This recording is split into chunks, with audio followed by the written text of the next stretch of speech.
بسم اللہ الرحمن الرحیم۔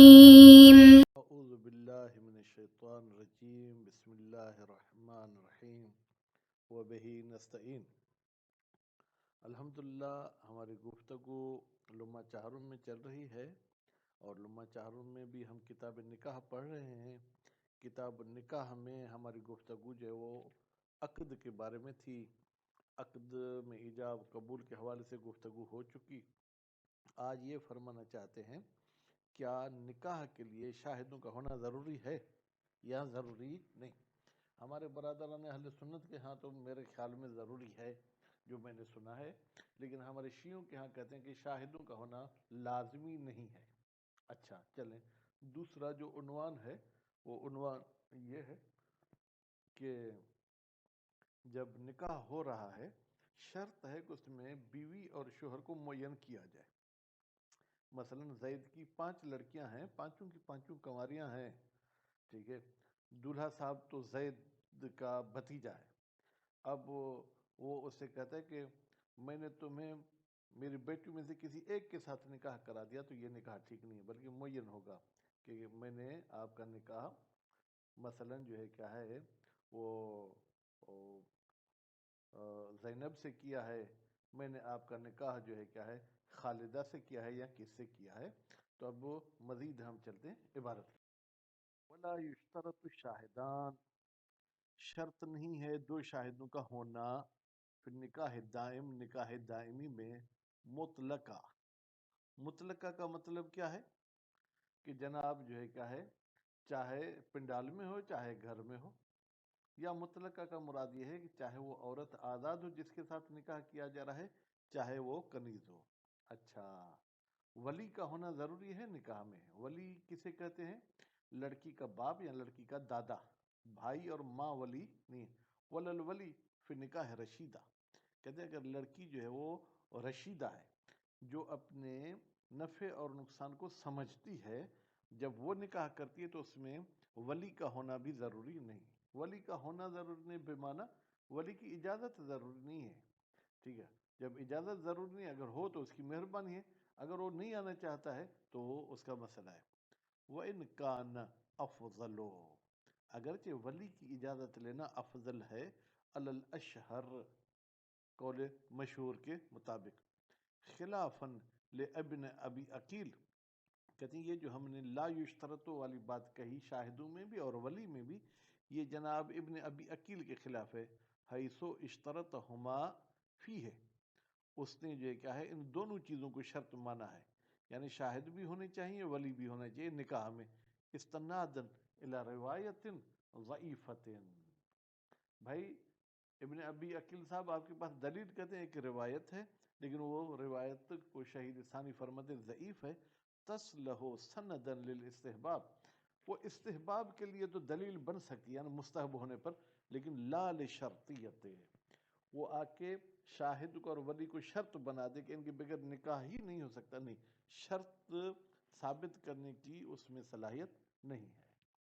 وَيُشْتَرَطُ تَعْيِينُ زَوْجَتِ وَزَوْجِ، اور شرط ہے کہ بیوی اور شوہر کو معین کیا جائے نکاح میں، بالاشارت، یا تو ہاتھ کے ذریعے گردن کے ذریعے اشارہ کیا جائے، اور بالاسم، یا نام لیں کہ زید کی شادی کر رہے ہیں فلاں عورت کے ساتھ، اول وصف، یا وصف بیان کی جائے، مثلا وہ دلہن جو اسٹیج پہ بیٹھی ہے، اگر ایک ہی دلہن ہو اور یہ دلہا جو میرے ساتھ بیٹھا ہے، الرافعین للاشتراک، خلاصہ یہ ہے کہ اس طریقے سے معین کیا جائے، الرافعین کہیں تو اور بھی بہتر ہے، پھر الرافعین 3 کی طرف جگہ، یعنی یہ اشارہ، نام اور وصف ایسے ہوں جو رفع کرنے والے ہوں، ختم کرنے والے ہوں اشتراک کو، تاکہ ہمیں اشتباہ نہ ہو۔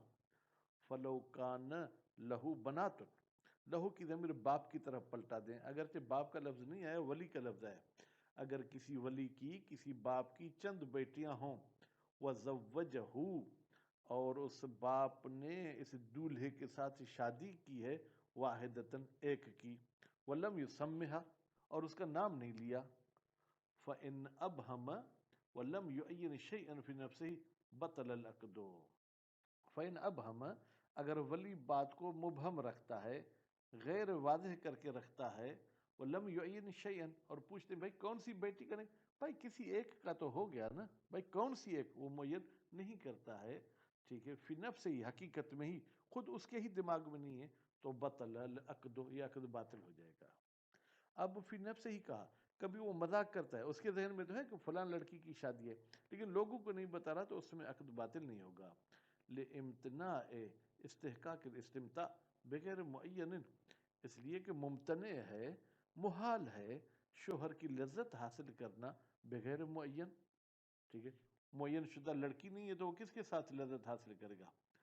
وَإِنْ أَيَّنَ فِي نَفْسِهِ، لیکن اگر اس لڑکی کو اس نے حقیقت میں تو معین کر دیا ہے، بیوی کو بھی بتا کے آیا ہے، مولوی کے بھی کان میں بتا دیا، ٹھیک ہے، لیکن من غیر ان یسمیھا لفظا، زبان پہ اس کا نام نہیں لاتا، بھائی جو لڑکی میں نے تمہیں دی ہے وہ بس جب تم جو ہے نا اس کا وہ شاید بونبھٹ بولتے ہیں وہ اٹھاؤ گے تو معلوم ہو جائے گا وہ کون سی ہے، ٹھیک، فاختلفا فی المعقود علیہا، پھر لڑکی کے باپ اور وہ جو دولہا صاحب تھا ان کا اختلاف تھا، لڑکی کا باپ کہتا ہے کہ میں نے پہلے نمبر والی لڑکی تمہیں دی، دولہا کہتا ہے نہیں تیسرے نمبر والی لڑکی آپ نے مجھے دی، اب کیا کریں؟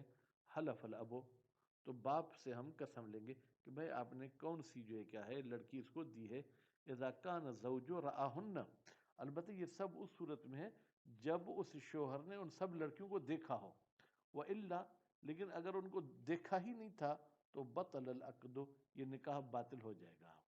وہ مستند الحکم، بھائی اس حکم کا دلیل کیا ہے کہ دیکھنے کی صورت میں نکاح صحیح، نہ دیکھنے کی صورت میں نکاح باطل؟ روایت ابی عبیدہ الحذاء، وہ روایت ہے جناب ابو عبید حذاء کی، عن الباقر علیہ السلام، امام باقر علیہ السلام سے اس نے یہ روایت نقل کی ہے۔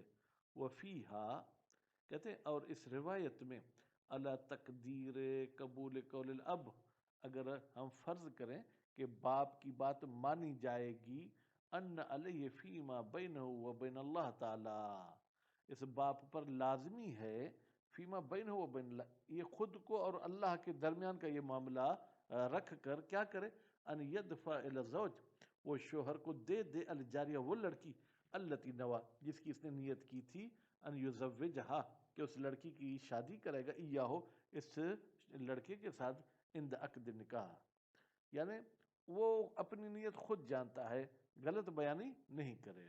وہ یشکل، کہتے ہیں یہ جو آپ نے مسئلہ کہا کہ باپ کی بات مانی جائے گی اور دولہے نے اگر لڑکیاں دیکھیں تو یہ نکاح صحیح ہے، یہ مشکل ہے، کیوں؟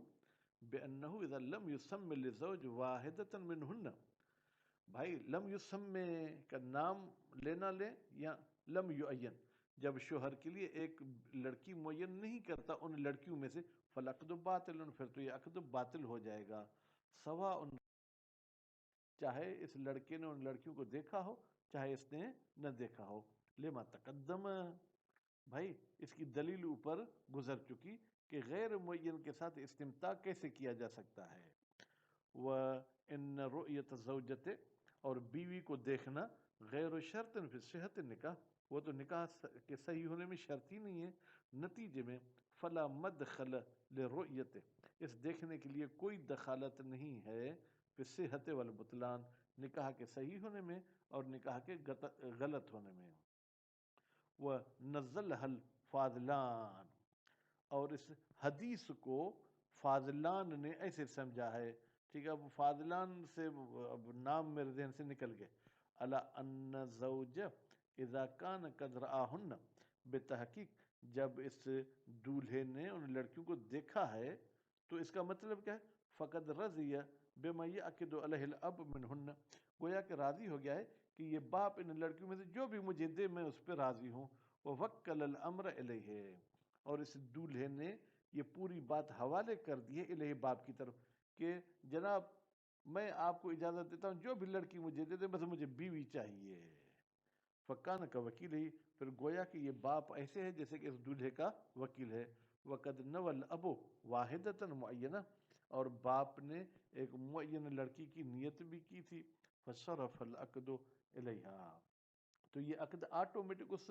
معین شدہ لڑکی کی طرف چلا جائے گا، وَإِن لَمْ يَكُنْ رَآهُنَّ، بطل، لیکن اگر اس نے ان لڑکیوں کو نہیں دیکھا تو یہ نکاح باطل ہو جائے گا. کیوں؟ لعدم رضا الزوج، اس لیے کہ شوہر راضی نہیں ہے بما اس لڑکی پر یسمی الاب، جس کو باپ نام لیتا ہے، کیونکہ جب دیکھا نہیں ہے تو اس نے گویا کہ لڑکیوں کے باپ کو وکیل بھی نہیں بنایا تھا. وہ یشکل، کہتے ہیں یہ صاحب کی فاضلان والی بات بھی مشکل ہے. کیوں؟ بأن رؤیتہ لہن، بتحقیق دولہے کا ان لڑکیوں کو دیکھنا اعم، یہ اعم ہے. کس چیز سے؟ کہ اس نے ممکن ان کے باپ کے حوالے کیا ہو کہ انتخاب تم کرو، یا ان کے حوالے نہ کیا ہو. من تفویض تعیین الی الاب، کہ اس نے حوالے کر دیا ہے لڑکی کو معین کرنا باپ کی طرف. وہ عدمہا، یا اس نے جو ہے کیا ہے جناب نہ دیکھنا، اعم من عدم تفویض، یہ اعم ہے کہ اس نے اس باپ کے حوالے نہیں کیا ہے معین کرنا.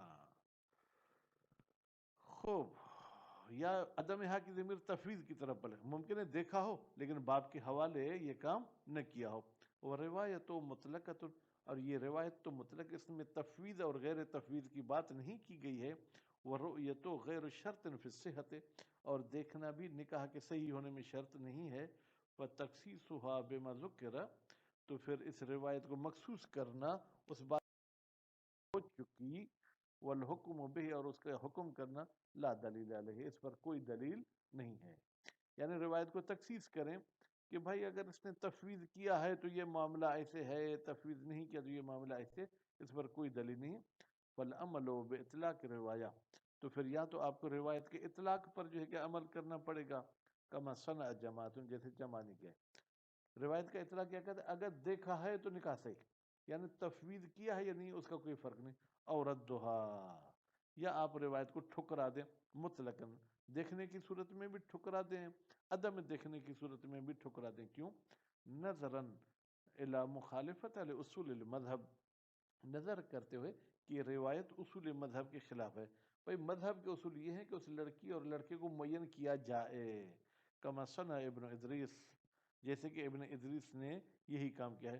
وہو الاولا، اور یہی جو ہے ابن ادریس والا کام بہتر ہے. اب پھر کہتے ہیں اولا، اولا کا مطلب کیا ہے بھائی؟ یہ اس روایت کو ترک کرنا یہ بہتر ہے. وَلَوْ فُرِضَ تَفْوِيضُهُ إِلَيْهِ، اگر فرض کیا جائے کہ اس دولہے نے لڑکی کا معین کرنا باپ کی حوالے کر دیا تھا، يَنْبَغِي الْحُكْمُ بِالصِّحَةِ، پھر تو بہتر ہے کہ ہم کہیں کہ یہ نکاح صحیح ہوگا. اور پھر کیا کہیں؟ وَقَبُولُ قَوْلِ الْأَبْ، اور باپ کا قول قبول کیا جائے گا مطلقاً، چاہے لڑکے نے دیکھی ہوں چاہے لڑکے نے نہ دیکھی ہوں. کیوں؟ نظراً الی ان الاختلاف فی فعلہ، نظر کرتے ہوئے کہ یہاں پر اختلاف باپ کے کام میں ہے کہ اس نے کون سی لڑکی کو معین کیا ہے. وَإِن نَظَرَ الزَّوْجَ لَيْسَ بِشَرْطٍ فِي صِحَةِ النِّكَاحِ، وَإِن نظر نہیں پڑھیں گے، وَإِن نَظَرَ الزَّوْجَةِ، بھائی بیوی کو دیکھنا نکاح کے صحیح ہونے میں شرط نہیں ہے. وَإِن لَمْ يُفَوِّضْ إِلَيْهِ التَّعْيِينَ، اور اگر شوہر نے اس باپ کے حوالے نہیں کیا تھا لڑکی کو معین کرنا، تو بطل، تو نکاح باطل ہو جائے گا مطلقہ، چاہے لڑکے نے ان لڑکیوں کو دیکھا ہو چاہے لڑکے نے ان لڑکیوں کو نہ دیکھا ہو. تو آج کے درس کا گویا خلاصہ یہ ہوا کہ فقہ جعفریہ میں دو شاہد کا ہونا بھی ضروری نہیں ہے نکاح میں، اور اگر لڑکی رشیدہ ہے تو باپ کی اجازت بھی ضروری نہیں ہے. پھر ایک اور مسئلہ تھا کہ اگر اختلاف ہو جائے تعیین زوجہ میں، حالانکہ تعیین زوج اور زوجہ دونوں شرط تھے، تو اختلاف کی صورت میں پھر تفصیل ہوئی. لڑکے نے ان لڑکیوں کو دیکھا تھا نہیں دیکھا تھا، لڑکے نے لڑکیوں کے باپ کو گویا کہ اپنا وکیل بنایا تھا معین کرنے میں یا نہیں بنایا تھا. صلی اللہ علیہ محمد و آل محمد.